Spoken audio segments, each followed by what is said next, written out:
So what we heard from Maya is the importance of books being born accessible, but how do we deal with all the books that were not born accessible? That is the topic for our next speaker, Gautier Chomel. Bienvenue. Merci. I think we should just crack on with it. Yes? Yep. Yes. Allez-y. Thank you.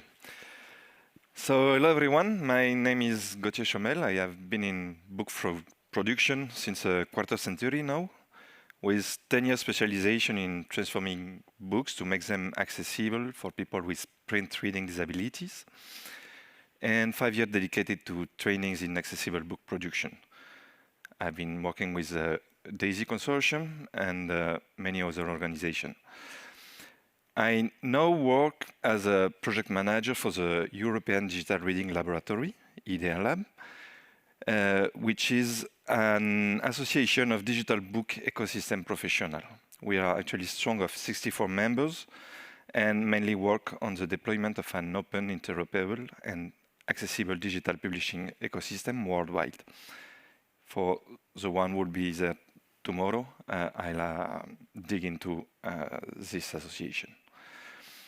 So thank you for NIPI for inviting us to present this project at the Include conference. And thank for each of you for your attention and attending this session. The presentation will be, I hope, only 15 minutes. Then we'll have time for a bit of discussion. During the talk, I will give a synthetic view of the project and detail the work package. We have a keyword bullet point textual support slide on the screen for attendees with visual needs, but my speak will provide a much more complete information. And complete textual information can be found in accessible HTML at ablab.eu, which is our website, abelab.eu.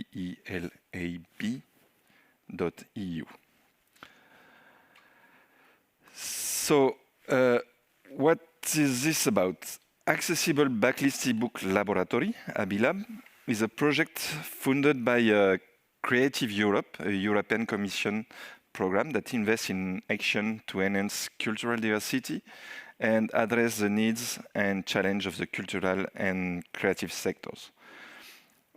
We at EDR Lab coordinate the project as technical experts committed to the development of accessible digital reading ecosystem. And we partner with two organizations. One is Foundation LIA, Libri Italiani Accessibili, an Italian association of publishers and association representing people prevented from reading due to disability. They operate the eponymous, well-known online store and internationally recognized expert in the production, control, dissemination, and distribution of accessible digital books. Gregorio and Christina from Foundation Lelia are with us today, so maybe you want to speak with them about the project as well as with me. We also have as partners the National Library of the Netherlands, KB, which is responsible for the digital infrastructure of all public libraries in the Netherlands, including service for people with disabilities. And KB brings us its expertise in library science research, digitalization, and cultural heritage. She has been involved in different projects about digital transformation. Quick context, as you had it this morning, the European Accessibility Act will take effect by June 2025. It will affect many products and services, including e-books. We've seen this morning that several points need clarification. Between one of them, we've seen one topic particularly important, which is how can a publisher evaluate the impact of converting non-accessible backlist ebooks files into accessible ones. On digital ebook platform, what we call the long tail, older and niche titles are of more importance than in a physical book world. where stores tend to promote bestsellers and relatively new material. But most backlist titles sells only a few copies per year, and many titles have a quite complex structure. If accessibility is required, but making titles accessible involves high costs, publisher may remove such books from the market. We see that as a risk. So many ebooks at risk of being removed from the market by 2025, which is particularly concerning when cultural diversity of content and social inclusion of people with visual and cognitive disabilities are at stake. We've heard about earlier studies that have shown very different results. And in particular, we've seen that the issues related with different categories of books, especially the more complex one, have not been addressed yet. At the same time, we've seen remediation tools for converting existing EPUB 2 and PDF files into accessible EPUB 3 version, but it's still unclear which issues do these tools actually solve and which not. Is it really possible to automate the process, and to which level? Which are the related costs? How much time does the process require? How the production process need to be changed to achieve the goals? This is all the question of our context. Our aim is to provide guidelines to European publishers for boosting the remediation of their ebook backlists and convert them into accessible. AB Lab is a 18-month research and development project we've started in January 2023, and will end by June 2024, so it'll be very quick.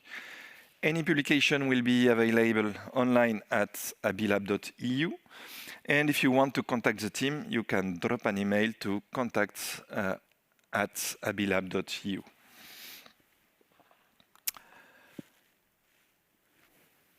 Our main goals. Our main objective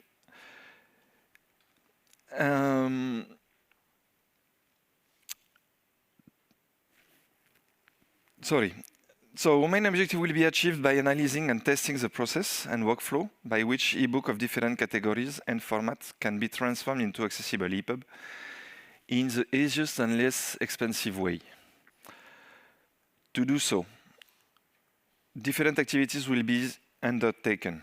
First, a collection of data on ebook backlists at a European level. How many books? Then an identification of recurrent accessibility issues and development of workflow to remediate each typology of issue. An identification of available open source and commercial tools for remediating inaccessible ebooks, and at least testing of the tools to identify shortcomings, potentials, and define the most effective workflow depending on the book level of inaccessibility and complexity. So we'll really try to consider different levels of complexity of source ebooks to evaluate the associated costs of remediation. Maybe it's too costly to do all the backlist, but maybe a part of the backlist can be done quite easily. Our work package are as follows. So first, an analysis of the detailed composition of ebook backlist in Europe. We are actually in this step of the project. The first thing we do is to make an overview of ebook titles currently on the market. We do this for several European countries. We start, of course, by France, Italy, and the Netherlands, which are our country of reference. And later we up to add data from even more countries.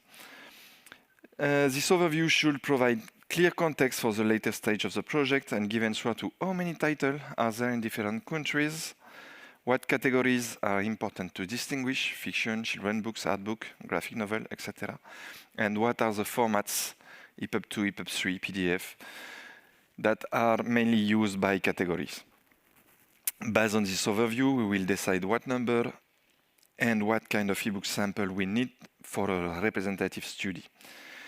And we'll ask publisher we already started, in fact, to provide us with ebook sample to analyze during our work package 3, which is an analysis of remediation process and tool. Our goal there will be to analyze the remediation tools available to convert non-accessible EPUB into accessible EPUB. To achieve this, we'll perform the following task. Research of available tools for EPUB remediation. We already have some in mind, but if you know some new terrific tools, please tell us. A mapping of the feature available in the tools with the workflow step of previous work package to see for each tool, understand if it has a specific feature for fixing issue that we've previously found or not.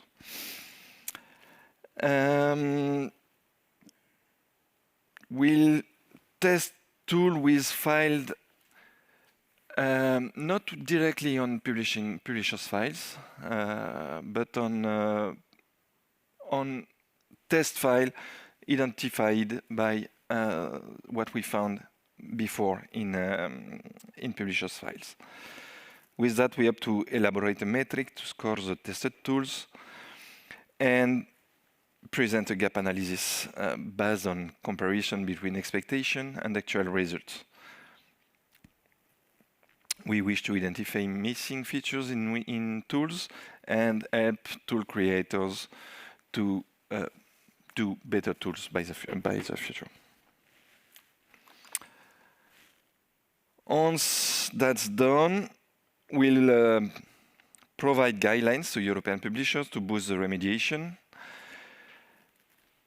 And to do this, we will pay attention to both one-off organizational cost, but also evaluation of production and development costs. That means what it can cost you in training, in production, and in reinjecting the file in the distribution system. We know that situation between publishers will differ strongly, and we think that having every publisher to reinvent the wheel will be highly impractical. We think that a lot can be learned from existing practices. And with this guideline, we hope that publishers everywhere will find it easier to make the right trade-off and discuss the impact with public service. Last but not least, our work package 5 is all about deliverables. They will all be in English, in accessible EPUB and PDF. By fall 2023, we hope to deliver a rating of tools. January 2024, white paper for developers of remediation tools. And by spring 2024, final report with result and impact.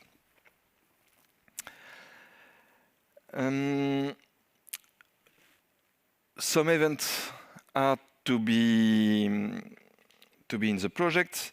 5 workshops. We actually opt of one in France, Italy, Netherlands, and we can imagine others in European countries that invite us and have an interest. 3 events will take place to involve and give feedbacks to publishers. The first one, we hope to be present at the Assises du Livre Numérique in December 2023 in Paris. Then we hope to be in Bologna Children Book Fairs. And final report to be delivered at Digital Publishing Summit 2024 by May or June, something like this. So, you now have an overview of the project. What we want is to represent the diversity of publishing houses and published books. That's why we are looking for collaborations. And to make that collaboration possible, we propose agreements with non-disclosure for publishers and providers of remediation tool who wish to participate. You can contact us at the previous email, contact@abilab.eu, if you are interested in helping us in this project. From publishers, we request examples of books that will represent the diversity of their work through time period, because we know that maybe you don't do the same book now as you did 10 years ago. In exchange, you'll get access to early results, some details of evaluation criteria, but be aware we can't provide personalized results, as we automatically analyze thousands of files to get global stats, and we can't do personal work for one publisher. But if you've given us your file, you shall find in the final report things that you'll be able to easily relate to your process workflows and published book. From provider of remediation tools, we expect demonstration, trainings, and easy access to the tools. We'll provide you with iteration during the projects and details of tests performed. Also there we can't really provide personalized results, but you'll be able to identify needs for your tools through the white paper.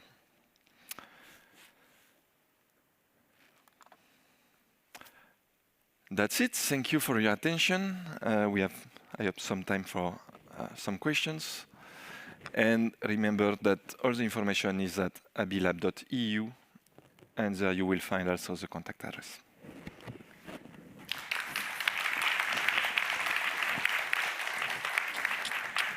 Great job. Thank you so much. So interesting. And there are a few questions. And I think we start with Karin. Is there a risk that there will be an over-reliance on speech synthesis instead of human voices? How do you determine which books should be produced with human voices?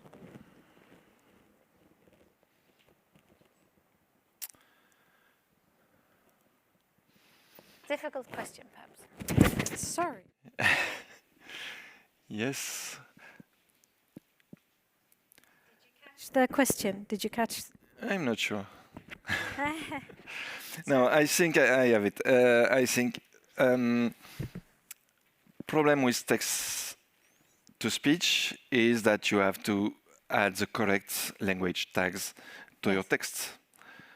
Some may think that human narrated books are better than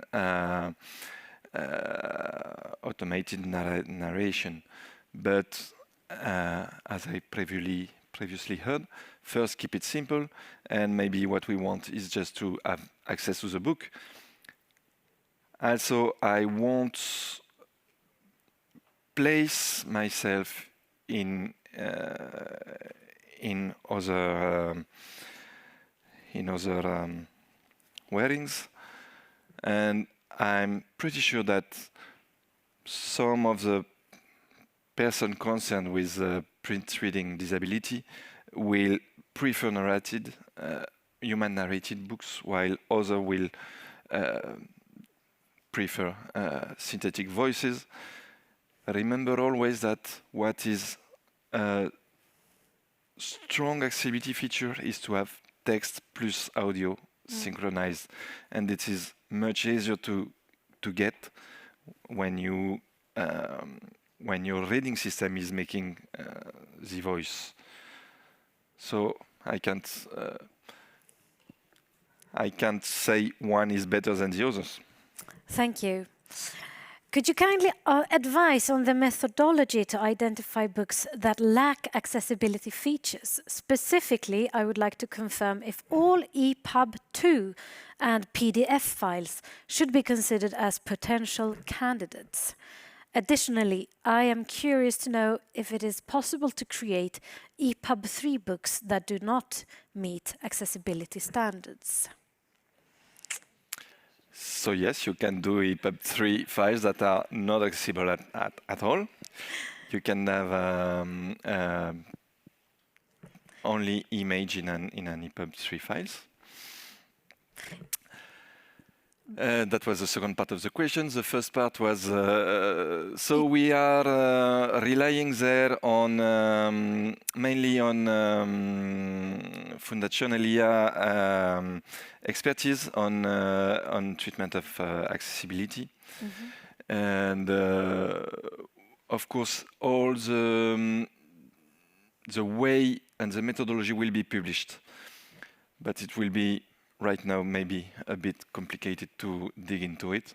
Basically, as we've heard this morning, we know that WCAG and EPUB accessibility are good features and should are supposed to fit the requirement of the directives. So that will be our main guidelines. One last question. Do you already have some guesses about the range of costs it typically requires to make old content accessible? I have. From 0 to 5,000. So you see, we really need a better view of this. 0 for 5,000 is the price French Publishers Association got when they did their analysis. And that's per title, I guess. That's per title. Yeah. So please do come up and speak to Gautier in the break or email him or the abelab.eu your question. Super. Thank you so much. Thank you.